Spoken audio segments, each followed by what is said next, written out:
economy right now is doing better than any other economy in the world by a significant margin.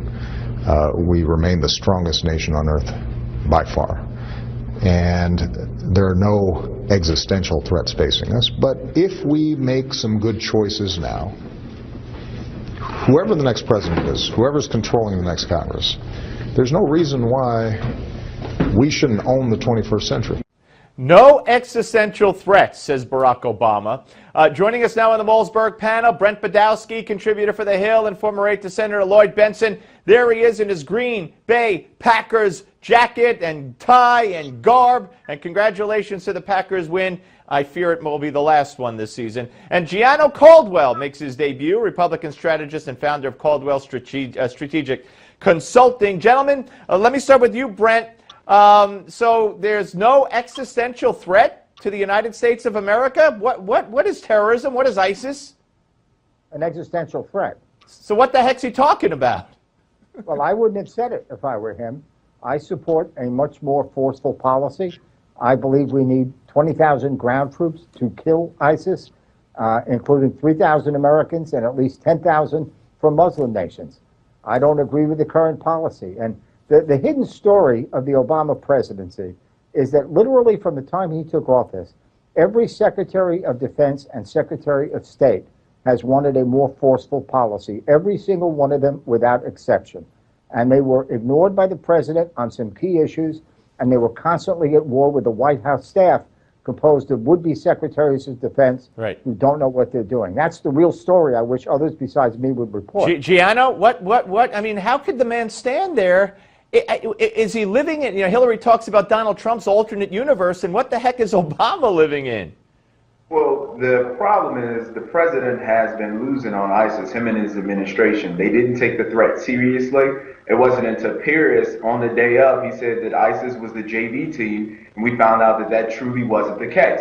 The only win that the president can pull out of this State of the Union address when he's talking about things like ISIS is a PR war. That's the only thing that he can win. It's unfortunate that he hasn't taken a terrorist group, one of the wealthiest that we've seen, generating $4 billion a year. In addition to that, being a big group on the net. The Islamic State is a very serious thing, and these guys, they're even in the Islamic State, they're giving out parking tickets. That's how big their government is, and he didn't take it seriously. So the only way for him to leave this State of the Union address with his head high is to say, we've got it handled. There's no problem here. Right, and that's what he's going to do. He's going to list his accomplishments, reportedly, which is kind of unique, and basically it's self-serving and it's a PR stunt. I want to move on to Hillary Clinton.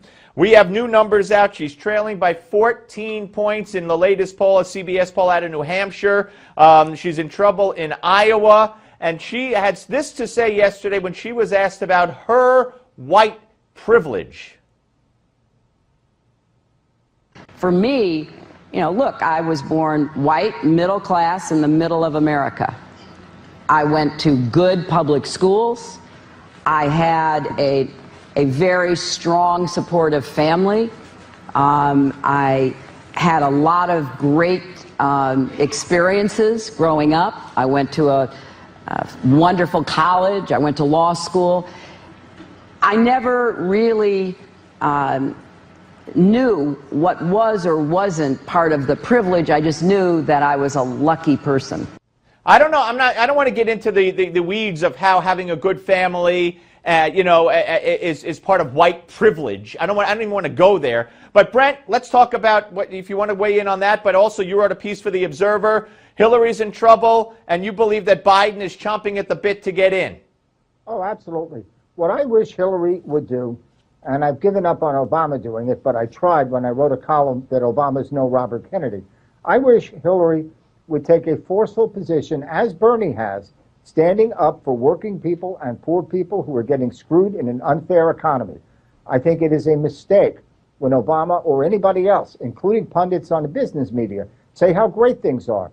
The reason so many people are angry is that there aren't enough jobs. There are too many people who've dropped out of the job force. There are too many low-wage jobs. There are too many exported jobs. There are too many part-time jobs for people who want full-time jobs. Right. And I think Bernie is speaking to that.